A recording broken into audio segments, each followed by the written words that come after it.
Adobe Premiere Pro দিয়ে খুব দ্রুত কিভাবে ভিডিও এক্সপোর্ট করবেন আজকে আমি আপনাদেরকে এমন একটা সেটিং শেখাবো যে সেটিংটা করলে আপনারা অ্যাডোবি প্রিমিয়ার প্রোতে এখন থেকে খুব দ্রুত ভিডিও এক্সপোর্ট করতে পারবেন। আমরা যারা ওয়াজ মাহফিল নিয়ে কাজ করি আমরা সচরাচর অনেক লম্বা লম্বা ভিডিও আপলোড করে থাকি, 1 ঘন্টা 1.5 ঘন্টা কেউ আধা ঘন্টা।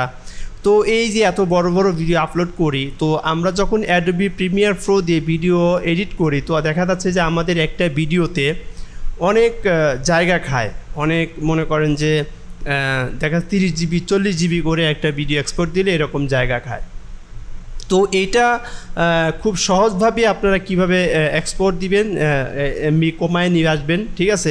তো এটা নিয়ে আমি একটা ভিডিও আজকে আপনাদেরকে শেয়ার করব। আশা করি ভিডিওটা যদি কেউ মনোযোগ সহকারে দেখেন তাহলে আপনাদের আশা করি অনেক উপকার হবে। প্রিয় বন্ধুরা, আমি আপনাদের কাছে একটাই রিকোয়েস্ট করব, এই ভিডিও থেকে যদি আপনারা এই গুরুত্বপূর্ণ একটা বিষয় যদি শিখতে পারেন এবং জানতে পারেন তাহলে আমি আপনাদের কাছে রিকোয়েস্ট করব অবশ্যই ভিডিওতে একটা লাইক দিবেন এবং কমেন্ট বক্সে কমেন্ট করতে ভুলবেন না। আমি আপনাদের অবশ্যই সাপোর্ট আশা করি। যারা ইতিমধ্যে সাবস্ক্রাইব করেছেন তাদেরকে অনেক অনেক ধন্যবাদ, আর যারা সাবস্ক্রাইব করেননি তারা অবশ্যই সাবস্ক্রাইব করে নেবেন চ্যানেলটা।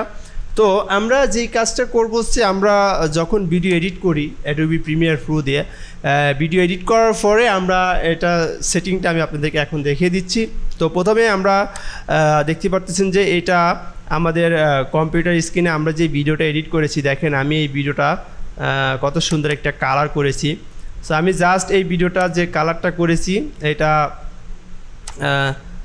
বেসিক একটা কালার এডিট করেছি, যেহেতু আমার গ্রাফিক্স কার্ড নাই যার কারণে। এটা যদি আমি আপনার কালারটা অফ করে দিই, দেখেন এই যে দেখেন কেমন দেখা যাচ্ছে কালারটা। তো আমরা মূলত আমি এই ভিডিওটা পুরোপুরি এডিট করেছি, এডিট করার পরে এখন আমি এই ভিডিওটা এক্সপোর্ট দিব। আমি যদি এই ভিডিওটা এক্সপোর্ট দিই আমার কিন্তু অনেক জায়গা খাবে, কারণ ভিডিওটা 1 ঘন্টা 17 মিনিটের একটা ভিডিও। তো এই ভিডিওটা যদি এখন আমি এক্সপোর্ট করি তাহলে কিন্তু আমার অনেক জায়গা খাবে। তো এই ভিডিওটা এক্সপোর্ট করার জন্য আপনারা কিভাবে কি করবেন আমি আপনাদেরকে দেখা দিচ্ছি। সো আপনাদের ধরেন ভিডিওটা হচ্ছে এডিট করা শেষ, তো এখন আপনারা যখন ভিডিও এক্সপোর্টে যাবেন, এক্সপোর্ট দিবেন, এটা যখনই ভিডিও এক্সপোর্ট দিবেন তখনই আপনাকে এই সেটিংটা করে নিতে হবে। এটা কিন্তু বারবার আপনাকে সেটিংটা করে নিতে হবে, ঠিক আছে। সো আমরা চলে যাচ্ছি কোথায়, ফাইলে। আমরা ভিডিও যখন এক্সপোর্ট দেবো ফাইলে, অথবা আমি সবসময় শর্টকাট বারটা ইউজ করি, কিবোর্ডের যে কন্ট্রোল এম আছে, হ্যাঁ CTRL, আপনার কিবোর্ডের যে CTRL রয়েছে এটা থেকে আমি কিবোর্ডের কন্ট্রোল এম প্রেস করব, কন্ট্রোল এম প্রেস করব। আমি সবসময় শর্টকাট বারটাই ব্যবহার করে থাকি।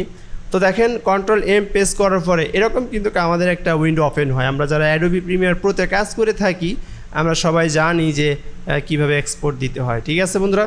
সো এখন আমরা কি করব, দেখেন এখানে লেখা রয়েছে আমাদের আউটপুট নেম। সো আমরা একটা আউটপুট নেম দিব, ঠিক আছে। সো আমরা এখানে একটা নাম দিতেছি যে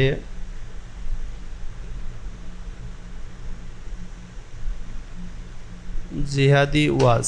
সো আমরা এটা নাম দিতেছি জিহাদি ওয়াজ, যেহেতু জিহাদি হুজুরের বয়ান। সো আমরা এটা আউটপুট নেম দিয়ে দিলাম।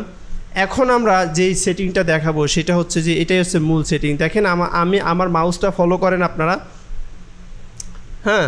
আমি যদি একটু এটা বড় করি তাহলে হয়তো আপনাদের দেখার সুবিধার্থে, ঠিক আছে। সো এই যে দেখেন এইখানে একটা বার রয়েছে, হ্যাঁ, এই যে এই বারটা দৌড়ে এইভাবে নিচে টেনে নিয়ে আসবেন, একবারে নিচে টেনে নিয়ে আসবেন, ঠিক আছে বন্ধুরা। সো এই যে দেখেন এখানে এই যে অপশনটা, এখানে দেখতেছেন যে ব্রাইট সেটিংস, ঠিক আছে, ব্রাইট সেটিংস। এইখানে যাওয়ার পরে দেখেন এখানে VBR1 ঠিক আছে, এখানে এটা লেখা রয়েছে। সো এখানে আপনারা উপরেরটা দিয়ে দেবেন CBR, এটা দিয়ে দিবেন। এটা দেওয়ার পরে এটা CBR দেওয়ার পরে আপনারা দেখতে পারতেছেন যে এখানে আমার এই ভিডিওটাকে 5 GB 729 MB জায়গা খাইছে এই ভিডিওটা। তো এখন এখানে দেখতে পারতেছেন যে টার্গেট ব্রাইট MBPS, এখানে গিয়ে আপনারা এই যে 10 লেখা রয়েছে না, 10, এখানে আপনারা যদি 7 দিয়ে দেন, হ্যাঁ 7 দেওয়ার পর দেখেন এখন এই ভিডিওটা আমার 4 জিবিতে চলে আসছে। তার মানে আমার পুরো 1.5 GB কিন্তু আমার জায়গাটা কমে গেল। এখন আপনারা যদি এখানে পণ্ডিতি করে ধরেন 2 করে দেন তাহলে কিন্তু একবারে জায়গা কম খাবে, ঠিক আছে। তো এইভাবে করা যাবে না, মিনিমাম 7 7 রাখতে হবে, এর নিচে আসা যাবে না, বিষয়টা খেয়াল রাখবেন। এর নিচে আসা যাবে না, মিনিমাম 7 রাখবেন। 7 রেখে এরপরে আপনারা ভিডিওটা এক্সপোর্ট দিবেন, ঠিক আছে প্রিয় বন্ধুরা। সো এখন দেখেন আমি 7 দেওয়ার পরে আমার ভিডিওটা 4 জিবি 63 MB জায়গায় এসেছে। তো আমি যদি এখন ভিডিওটা এক্সপোর্টে ফেলাই, আমার এই ভিডিওটা খুব দ্রুত আকারে সেভ হয়ে যাবে। তো আমি এই ভিডিওটা আপনাদের সাথে শেয়ার করলাম। আমি অনেক দিন ধরে আমি এইভাবে কাজ করে যাচ্ছি, আপনাদের সাথে ভিডিওটা আমি শেয়ার করি নাই। তো ভিডিওটা আপনাদের সাথে শেয়ার করলাম, আপনাদের কাছে কেমন লেগেছে আশা করি কমেন্ট বক্সে জানাতে ভুলবেন না। আর আপনি যদি আমাদের ফেসবুক পেজ থেকে ভিডিওটা দেখে থাকেন তাহলে অবশ্যই পেজটি ফলো করবেন, আর আমাদের ভাইজান টেক বিডি চ্যানেলটিকে সাবস্ক্রাইব করতে ভুলবেন না। আমার জন্য দোয়া করবেন, সবাই একটু সাপোর্ট করবেন, আপনাদের সাপোর্ট আর ভালোবাসা আমাকে অনেক দূর এগিয়ে নিয়ে যাবে। সো প্রিয় বন্ধুরা, সবাই ভালো থাকবেন, সুস্থ থাকবেন, 5 ওয়াক্ত নামাজ পড়বেন, আল্লাহ তাআলার হুকুমগুলো মেনে চলার চেষ্টা করবেন। আসসালামু আলাইকুম ওয়া রাহমাতুল্লাহ।